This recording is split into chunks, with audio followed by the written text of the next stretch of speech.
भगवान की कथा प्रारंभ। प्रथम अध्याय। एक समय नैमिषारण्य तीर्थ में शौनकादि 88,000 ऋषियों ने श्री सूत जी से पूछा, हे प्रभु, इस कलयुग में वेद विद्या रहित मनुष्यों को प्रभु भक्ति किस प्रकार मिलेगी तथा उनका उद्धार कैसे होगा। हे मुनिश्रेष्ठ, कोई ऐसा तप करिए जिसमें थोड़े समय में पुण्य प्राप्त हो तथा मनवांछित फल भी मिले। वह कथा सुनने की हमारी प्रबल इच्छा है।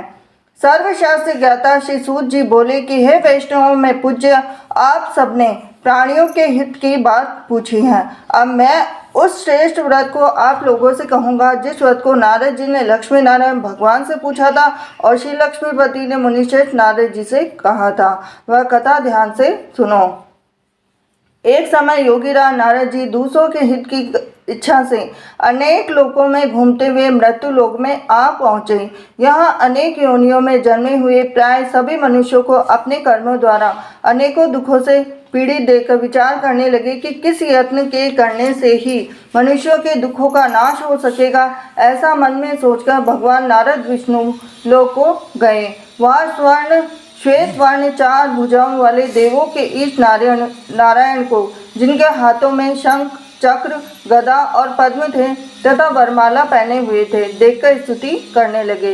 हे भगवान, आप अत्यंत शक्ति से संपन्न हैं। मन तथा वाणी भी आपको नहीं पा सकती है।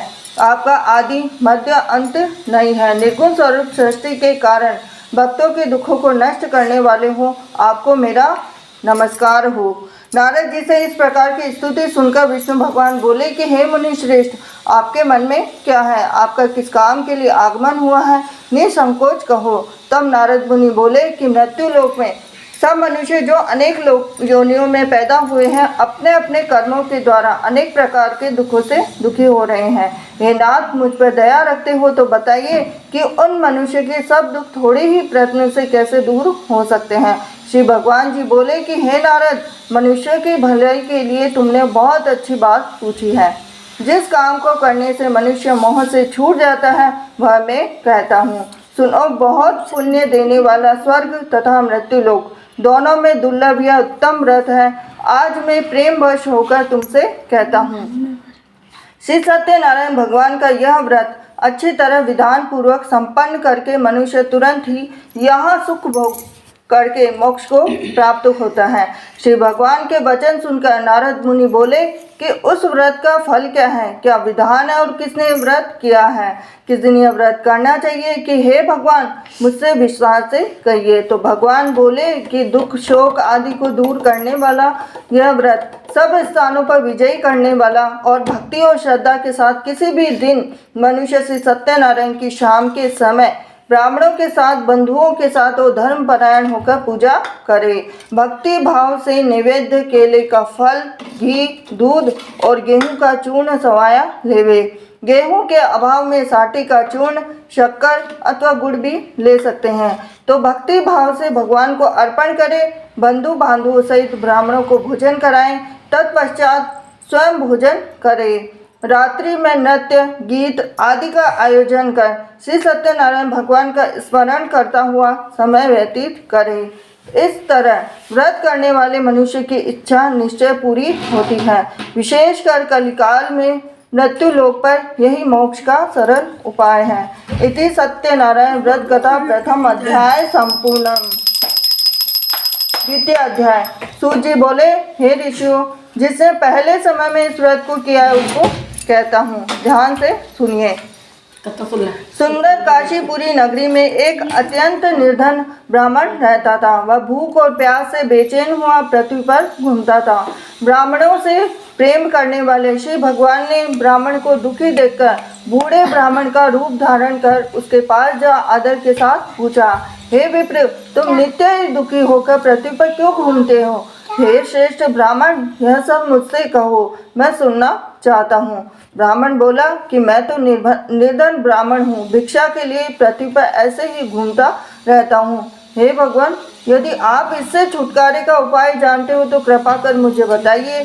तो वृद्ध ब्राह्मण बोला कि श्री सत्यनारायण भगवान मनवांछित फल देने वाले हैं, इसलिए कि हे ब्राह्मण, तू उनका पूजन कर, जिसके करने से मनुष्य सब दुखों से मुक्त होता है। और ब्राह्मण को व्रत का सारा विधान बतलाकर बूढ़े ब्राह्मण का रूप धारण करने वाले श्री सत्यनारायण भगवान अंतर्धान हो गए। जिस व्रत को वृद्ध ब्राह्मण ने बताया था, मैं उससे अवश्य करूँगा। यह निश्चय करने पर उस ब्राह्मण को रात में नींद नहीं आई। वह सवेरे उठकर श्री सत्यनारायण भगवान के व्रत का निश्चय कर भिक्षा के लिए चल दिया। उस दिन उसको भिक्षा में बहुत धन मिला, जिससे बंधु बांधवों के साथ उसने श्री सत्यनारायण का व्रत किया। इसके करने से वह विप्र सब दुखों से छूटकर अनेक प्रकार की संपत्तियों से युक्त हुआ। उस समय से वह विप्र हर मास व्रत करने लगा। इस तरह सत्यनारायण भगवान के व्रत को जो करेगा, वह सब पापों से छूटकर मोक्ष को प्राप्त होगा। आगे से जो पृथ्वी पर सत्यनारायण भगवान का व्रत करेगा, सब दुखों से छूट जाएगा। और इस तरह नारद जी से नारायण का कहा हुआ यह व्रत मैंने तुमसे कहा। हे विप्रो, मैं अब और क्या कहूँ? तो ऋषि बोले कि हे मुनीश्वर, संसार में इस विप्र को सुनकर किस किसने व्रत को किया है, हम सब सुनना चाहते हैं। इसके लिए हमारे मन में श्रद्धा है। सूत जी बोले कि हे मुनियों, जिसने इस व्रत को किया है वह सब सुनो। एक समय यह ब्राह्मण धन्य और ऐश्वर्य के अनुसार बंधु बांधवों के साथ व्रत करने को तैयार हुआ। उसी समय एक लकड़ी बेचने वाला बूढ़ा आदमी वहां आया और बाहर लकड़ियों को रखकर विप्र के मकान में गया। अब प्यास से दुखी लकड़हारा उनको व्रत करते देखकर विप्र को नमस्कार कर कहने लगा कि आप ये किसका पूजन कर रहे हैं और इस व्रत के करने से क्या फल मिलता है, तो कृपा करके मुझे बताइए। तो ब्राह्मण ने कहा कि सब मनोकामनाओं को पूरा करने वाला यह श्री सत्यनारायण भगवान का व्रत है। इन्हीं की कृपा से मेरे यहाँ धन धान्य आदि की वृद्धि हुई है। और विप्र ने इस व्रत के बारे में जानकर लकड़हारा बहुत ही प्रसन्न हुआ और भगवान का चरणामृत ले भोजन करने के बाद अपने घर को गया। लकड़हारे ने अपने मन में इस प्रकार का संकल्प किया कि आज ग्राम में लकड़ी बेचने से जो धन मिलेगा, उसी से सत्यनारायण देव का उत्तम व्रत करूंगा। यह मन में विचार कर वह बूढ़ा आदमी लकड़ियां अपने सिर पर रखकर जिस नगर में धनवान लोग रहते थे, वह ऐसे सुंदर नगर में गया। अब उस रोज वहां पर उसे उन लकड़ियों के दाम पहले दिनों से चौगने मिला। तब वह बूढ़ा लकड़ा दाम ले अति प्रसन्न होकर पक्के केले के फल, शक्कर, घी, दुग्ध, दही और गेहूं का चूरन इत्यादि के व्रत की कुल सामग्रियां लेकर अपने घर को गया। फिर उसने अपने भाइयों को बुलाकर विधि के साथ भगवान जी का पूजन और व्रत किया। अब उस व्रत के प्रभाव से वह बूढ़ा लकड़हारा धन, पुत्र आदि से युक्त हुआ और संसार के समस्त भोग कर वैकुंठ को चला गया। इति श्री सत्यनारायण व्रत कथा द्वितीय अध्याय संपूर्णम। तृतीय अध्याय। सूत जी बोले कि हे श्रेष्ठ मुनियों, यह अब आगे की कथा कहता हूँ, सुनो। पहले समय में उल्कामुख नाम का एक बुद्धिमान राजा था। वह सत्य वक्ता और जितेंद्र था। प्रतिदिन देव स्थानों पर जाता और गरीबों को धन देकर उनके कष्ट दूर करता। अब उसकी पत्नी कमल के सुख मुख समान मुख वाली सती साध्वी थी। तो भद्रशिला नदी के तट पर उन दोनों ने श्री सत्यनारायण भगवान का व्रत किया। अब उस समय वहाँ एक साधु वैश्य आया और उसके पास व्यापार के लिए बहुत सा धन था। अब वह नाव को किनारे पर ठहरा कर राजा के पास आया और राजा को व्रत करते हुए देखकर विनय के साथ पूछने लगा कि हे राजन, भक्ति युक्त चित्त से आप ये क्या कर रहे हैं? मेरे सुनने की इच्छा है, सो आप मुझे बताइए। अब राजा बोला कि हे साधु, अपने बांधवों के साथ पुत्रादि की प्राप्ति के लिए महाशक्तिमान सत्यनारायण भगवान का व्रत व पूजन कर रहा हूँ। राजा के वचन सुनकर साधु आदर से बोला कि हे राजन, मुझसे इसका सब विधान कहो। मैं भी आपके कथना अनुसार इस व्रत को करूँगा। मेरे भी कोई संतान नहीं है, इससे शायद हो जाए। तो राजा ने सब विधान सुन व्यापार से निवृत्त हो और आनंद के साथ घर पे गया। अब साधु ने अपनी पत्नी से संतान देने वाले इस व्रत का समाचार सुनाया और कहा कि जब मेरे संतान होगी तब मैं इस व्रत को करूँगा। अब साधु ने वचन अपनी पत्नी लीलावती से कहे तो एक दिन उसकी पत्नी लीलावती पति के साथ आनंदित हो सांसारिक धर्म में प्रवृत्त होकर श्री सत्यनारायण भगवान की कृपा से गर्भवती हो गई। अब 10वें महीने में उसके एक सुंदर कन्या का जन्म हुआ। दिनों दिन वह इस तरह बढ़ने लगी जैसे शुक्ल पक्ष का चंद्रमा बढ़ता है।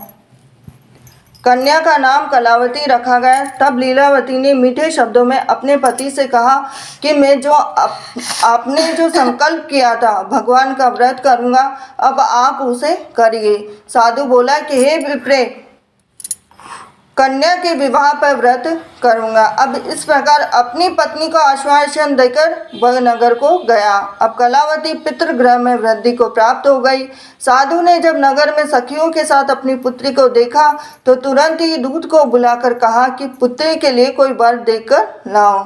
अब साधु की आज्ञा पाकर दूत कंचन नगर पहुंचा तो वहां पर खोज का देखभाल करके लड़की के लिए सुयोग्य वणिक पुत्र को ले आया। अब सुयोग्य लड़के को देखकर साधु ने अपने बंधु बांधवों सहित प्रसन्न चित्त अपनी पुत्री का विवाह उसके साथ कर दिया, किंतु दुर्भाग्य से विवाह के समय भी उस व्रत को करना भूल गया। तब श्री सत्यनारायण भगवान क्रोधित हो गए और श्राप दिया कि तुम्हें दारुण दुख प्राप्त होगा। आपने कार्य में कुशल साधु बनिया जामाता सहित नावों को लेकर व्यापार करने के लिए समुद्र के समीप स्थित रत्नापुर नगर में गया। अब वहां पर दोनों ससुर जमाई चंद्रकेतु राजा के उस नगर में व्यापार करने लगे। अब एक दिन भगवान सत्यनारायण की माया से प्रेरित होकर कोई चोर राजा का धन चुराकर भागा जा रहा था, किंतु राजा के दूतों को आता देखकर चोर ने घबराकर भागते हुए राजा के धन को वहीं किसी नाव में छुपा दिया जहां पर कि वो ससुर जमाई ठहरे हुए थे। अब चोर तो भाग गए। जब दूतों ने उस साधु वैश्य के पास राजा के धन को देखा तो दोनों को बांधकर ले गए और प्रसन्नता से दौड़ते हुए राजा के समीप जाकर बोले, यह 2 चोर हम पकड़कर लाए हैं, देखकर आज्ञा दें। तब राजा की आज्ञा से उनको कठिन कारावास में डाल दिया गया। अब उनका धन भी छीन लिया। फिर सत्यनारायण भगवान के श्राप के द्वारा उनकी पत्नी भी घर पर बहुत दुखी हुई। घर पर जो धन था वो भी चोर चुरा कर ले गए। शारीरिक और मानसिक पीड़ा तथा भूख प्यास से अति दुखित हो अन्न की चिंता में कलावती एक ब्राह्मण के घर गई। अब वहाँ उसने सत्यनारायण भगवान का व्रत करते हुए देखा, उनकी कथा सुनी, प्रसाद ग्रहण कर रात को घर आई। माता बोली कि कलावती, हे पुत्री, अब तक कहाँ रही? तब तेरे मन में क्या है? तो कलावती बोली कि हे माता, मैंने एक ब्राह्मण के घर पे श्री सत्यनारायण भगवान का व्रत देखा तो कन्या के वचन सुनकर लीलावती भगवान के पूजन की तैयारी करने लगी। लीलावती ने परिवार और बंधुओं सहित श्री सत्यनारायण भगवान का पूजन किया और वर मांगा कि मेरे पति और दामाद शीघ्र आ जावे। साथ ही प्रार्थना की कि हम सबका अपराध क्षमा करो। सत्यनारायण भगवान इस व्रत से संतुष्ट हो गए और राजा चंद्रकेतु को स्वप्न में दर्शन देकर कहा कि हे राजन, दोनों वैश्यों को प्रातः ही छोड़ दो। उनका सब धन तुमने जो ग्रहण किया था वो उन्हें वापस दे दो। मैं तेरा धन, पुत्र, राज्य ये सब नष्ट कर दूंगा।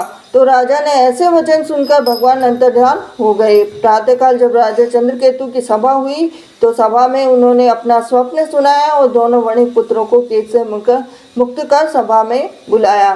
दोनों ने आते ही राजा को नमस्कार किया और राजा को मीठे वचनों से कहा कि हे महानुभाव, भाभी बस ऐसा कठिन दुख प्राप्त हुआ है, अब तुम्हें कोई भय नहीं है। ऐसा कहकर राजा ने उनको नए नए वस्त्र आभूषण पहनाए तथा उनके पास जितना धन था उनसे दुगना धन देकर उनको आदर से विदा किया।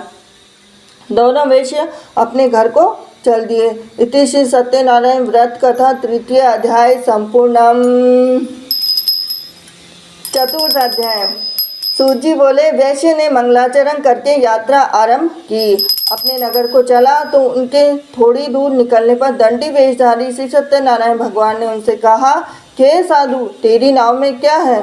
अभिमानी वणिक हंसता हुआ बोला कि हे दंडी, आप ऐसा क्यों पूछ रहे हो? क्या धन लेने की इच्छा है? तो मेरी नाव में तो बेलपत्ते भरे हुए हैं।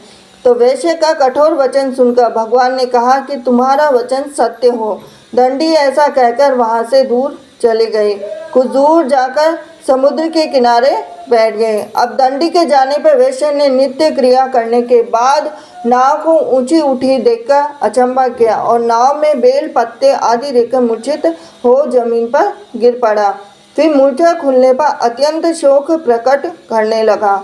जब उसका दामाद बोला कि आप शोक न करें, यह दंडी का शाप है, अतः उनकी शरण में चलना चाहिए, वहाँ हमारी मनोकामना जरूर पूरी होगी। अब दामाद के वचन सुनकर दंडी के पास पहुंचा, अत्यंत भक्ति भाव से नमस्कार करके बोला कि मैंने जो आपसे असत्य वचन कहे थे उनको क्षमा करिए। ऐसा कहकर महान शोकाकुल होकर रोने लगा। जब दंडी भगवान बोले कि हे वणिक पुत्र, मेरी आज्ञा से बार बार तुम्हें दुख प्राप्त हो रहा है, तो मेरी पूजा से विमुख हुआ है। तो साधु बोला कि हे भगवान, आपकी माया से तो ब्रह्मा भी नहीं जान सकते, तो मैं अज्ञानी कैसे जान सकता हूँ, आप ही बताइए। तो आप प्रसन्न होइए, मैं सामर्थ्य के अनुसार आपकी पूजा करूँगा, मेरी रक्षा करो, पहले के समान नौका में धन भर दो। उसके भक्ति युक्त वचन सुनकर प्रसन्न हो उसकी इच्छा अनुसार वर देकर अंतर्ध्यान हो गए। तब उन्होंने नाव पर आकर देखा कि नाव धन से परिपूर्ण है। फिर वह भगवान सत्यनारायण का पूजन कर साथियों सहित अपने नगर को चला। जब अपने नगर के निकट पहुंचा तब दूत को घर भेजा और दूत ने साधु के घर जा उसकी स्त्री को नमस्कार कर कहा कि साधु, आपने अपने दामाद सहित इस नगर के समीप आ गए हैं। तो लीलावती और कलावती उस समय भगवान का पूजन कर रही थी। ऐसा वचन सुनकर भगवान भी बड़े सत्यदेव का पूजन कर पुत्री से कहा कि मैं आपके दर्शन का जाती हूँ, तू कार्य पूर्ण कर शीघ्र आ जाना। परंतु कलावती व्रत और प्रसाद छोड़कर पति के पास चली गई। अब ऐसा करने पर प्रसाद की अवज्ञा के कारण सत्यदेव ने रुष्ट हो उसके पति को नाव सहित पानी में डुबा दिया। अब कलावती अपने पति को न देखते हुए रोता हुआ देख साधु दुखित बोला कि हे प्रभु, मुझसे या मेरे परिवार से जो भूल हुई है उसे क्षमा करो। उसके दीन वचन सुनकर सत्यदेव प्रसन्न हो गए और आकाशवाणी हुई कि हे साधु, तेरी कन्या मेरे प्रसाद को छोड़कर आई है, इसलिए उसका पति अदृश्य हुआ। यदि वह घर जाकर प्रसाद खाकर लौटे तो उसे पति अवश्य मिलेगा। ऐसे ही आकाशवाणी सुनकर कलावती ने घर पहुंचकर प्रसाद खाया, फिर आकर पति के दर्शन किए। तत्पश्चात साधु ने बंधु बांधवों सहित सत्यदेव का विधि पूर्वक पूजन किया और इस लोक का सुख भोग का अंत में स्वर्गलोक को गया। इति चतुर्थ अध्याय संपूर्णम। पंचम अध्याय। सूत जी बोले कि हे ऋषियों, मैं और भी कथा कहता हूँ, सुनो। प्रजापालन में लीन तुंगध्वज नाम का एक राजा था। उसने भी भगवान का प्रसाद खाकर बहुत दुख पाया। एक समय वन में जाकर वन्य पशुओं को मारकर बड़ के वृक्ष के नीचे आया।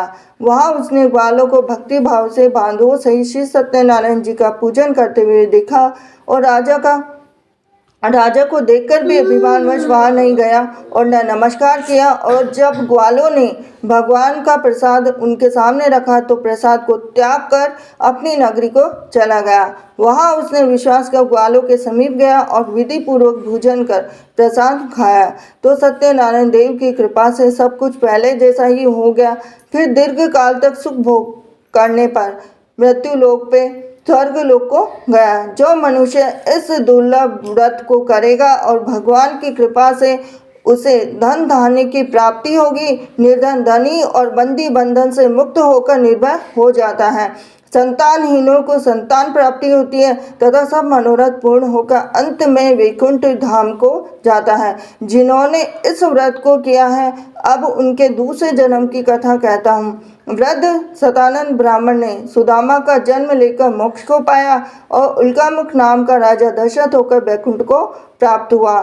साधु नाम के वैश्य मोरध्वज स्वयंभू मनु हुए और भगवान में भक्ति युक्त हो कर्म कर मोक्ष को प्राप्त हुआ।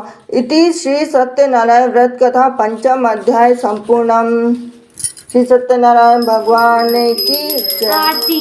सच्चे दरबार की जय बोलो। अब आरती होगी। कन्हैया की जय। भगवान जगदीश्वर जी की आरती।